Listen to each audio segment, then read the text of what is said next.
The Arab-Israeli conflict is ultimately one of the confrontations that generates the most controversy today. A country created by a group of Ashkenazi Jews with the help of the great powers that invade a territory inhabited by Arabs for centuries. But beware, this group, whatever it was, is the people chosen by God. So who are we to interfere with this divine will? Which of these statements is true? Do you want to know the story behind all of this? Alright, then stay until the end of the video. Today we are joined by Rafael Peraza from the Chest of Useless Knowledge and the Chest of Current Affairs. Two channels that I highly recommend and where you will also find content on the subject at hand with me as a guest. I'll leave the links in the description. As always, let's first review the background of this mess. We are in 1914. Before World War I, Jews and Arabs lived in what is now Palestine, which was a province of the declining Ottoman Empire. Following their defeat, the territory would come under the administration of the United Kingdom, and in 1920 the British Mandate of Palestine would be created, entrusted by the then League of Nations. Here let's look at some figures. At the start of the 1920s, an estimated 750,000 people lived in this multi-ethnic territory, of which nearly 600,000 were Muslim Arabs and about 80,000 were Jews, mostly Ashkenazi. By the end of the war, the United Kingdom had issued the Balfour Declaration, in which it openly expressed support for the Zionist movement to create a national home for the Jews, which promoted Jewish immigration towards the end of the 20s. By the end of this same decade, nearly 100,000 Jews had already immigrated. This figure rose to almost 200,000 during the 30s, in part due to the growing anti-Semitism in Europe. They even organized under a governmental board called the Jewish Agency for the Land of Israel. As you can imagine, Arab suspicion and some tensions were already present, such as the Great Arab Revolt from 36 to 39, and you know what comes next, right? That's right, World War II. After the German defeat and the liberation of the Jewish prisoners, the United States, under the leadership of President Truman, emerges as the new benefactor of the Jews and demands the British, who no longer supported the Zionist cause, to further promote the migration of the wandering people, initiating the Jewish resistance, which led to the expiration of the British Mandate over Palestine. The United Kingdom would cede the resolution of the conflict to the United Nations, which in November 1947 would approve the plan to divide Palestine into two states, one Jewish and the other Arab, which initially was divided in this way. This controversial decision, accepted by Jews and rejected by Arabs, would lead to a civil war. As a result, due to a better military and administrative organization of the Jews embodied in the Jewish Agency, the Jews achieved their independence through the creation of the State of Israel on May 14, 1948. The reaction of the neighbors, also recently independent, did not take long. And so it was that Egypt, Syrian Arab Republic, Jordan, Lebanon, Iraq, Saudi Arabia, and Republic of Yemen declared war on Israel, all at the same time, who, thanks to their military superiority and with the support of the United States, achieved a decisive victory and thus acquired an additional 26% of the territory from the former British Mandate. For their part, Jordan would annex the West Bank and Egypt the Gaza Strip. During the 1950s, tensions would continue with constant attacks by Palestinian groups, who did not yet have a state really, mainly supported by Egypt, where although Israel, by allying with France and the United Kingdom, achieves a military victory and a temporary occupation of the Gaza Strip and the Sinai Peninsula, Egypt manages to maintain the nationalization of the Suez Canal, quite important for obvious reasons. For its part, the United Nations would deploy a Blue Helmet force on the borders between both countries. On the other hand, the Palestinians would organize themselves in the Palestine Liberation Organization. But the climax of the conflict would come in 1967, during the Six-Day War, which would begin after Egypt, who had formed an alliance with Syrian Arab Republic Iraq and Jordan, would carry out a blockade in the Red Sea. Israel, faced with this threat, carries out a preemptive attack. Was it really, in which it bombs the Egyptian aviation in the Sinai Peninsula? With this war would begin. Israel quickly manages to conquer the West Bank from Jordan, the Sinai Peninsula, and the Gaza Strip from Egypt, and the Golan Heights from Syrian Arab Republic. Yes, bad news for the Palestinians, whose number of refugees rose to almost 300,000. While this was a resounding Israeli victory in the eyes of international opinion, Israel went from being seen as the state of the wandering people in search of their survival to that of an occupying power that would be gaining new enemies. To be exact, the Union of Soviet Socialist Republics and the Socialist Bloc within the context of the Cold War. The next round of this insatiable conflict would be the Yom Kippur War, in which Egypt and Syrian Arab Republic invade Israel during the Jewish holiday of Yom Kippur, catching them off guard.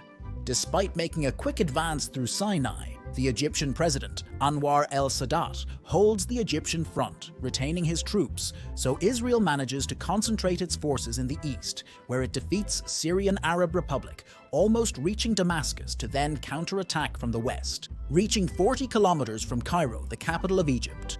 Israel had triumphed again, which led the Arab countries to start an economic war against that state and its allies. However, peace with Egypt would be achieved in 1978 with the Camp David Accords, in which Israel would withdraw from the Sinai Peninsula in exchange for Egypt's recognition of the State of Israel, making it the first Arab country to do so. And yes, this would be seen as a massive betrayal to the Arab world, for which President el-Sadat would later pay with his life. The Palestinian High Command, represented by the Palestine Liberation Organization, would be expelled from Jordan, now settling in Lebanon, from where they would carry out certain attacks. In response to this, Israel would invade southern Lebanon, which was in civil war and would be supported by factions loyal to the government to fight the Palestine Liberation Organization, along with other radical groups like Hezbollah and the Lebanese National Resistance Front. After another victory, Israel would occupy southern Lebanon until the year 2000. So after so many Israeli victories, what happened to the Palestinians who stayed in Israel? Well, as many claim, they were treated as second-class citizens. As a result, new radical Islamist groups like Hamas would emerge, who would promote the Intifadas, Palestinian rebellions in the West Bank and the Gaza Strip against Israeli abuses. The first one, between 1987 and 1993, with almost 100 Israelis and 1,400 Palestinians dead. In the face of so much violence, Israel and the Palestine Liberation Organization would finally reach the Oslo Accords, after which the Palestinian National Authority would be created, to which certain autonomy over the West Bank and the Gaza Strip was transferred, although national defense, foreign affairs, and internal security would still remain under Israeli responsibility. To this, Jordan would also sign peace and recognize Israel as a state in 1994. So, is everyone finally happy and content now? Well, the truth is not at all. Israel would continue with the construction of settlements in Palestinian territories. And let's say that the treatment of Palestinians as second-class citizens hardly improved at all, which would lead to a second intifada after the Israeli leader, Ariel Sharon, visited the Dome of the Rock, which was seen as an act of provocation.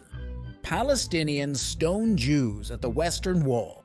Israeli police kill 7 Palestinians, and the fights and riots extend for 5 more years, with a toll of about 1,000 Israelis and approximately 3,300 Palestinians dead. As a result of this intifada, the construction of the controversial separation wall between Israel and the West Bank would begin. In addition, in an attempt to mediate peace, Sharon would implement Israel's unilateral withdrawal plan, in which the military and civilian presence in the Gaza Strip would be eliminated, which would be completely under Palestinian sovereignty, and over which Hamas would come to power in 2006. Israel's response, economic blockade. Once settled in the Gaza Strip, Hamas would launch a missile attack on Israel, which would initiate the 2008-2009 Gaza Strip conflict. As a result, the cities of Gaza, Yanjuinis, and Rafah were destroyed, and about 1,500 people were killed.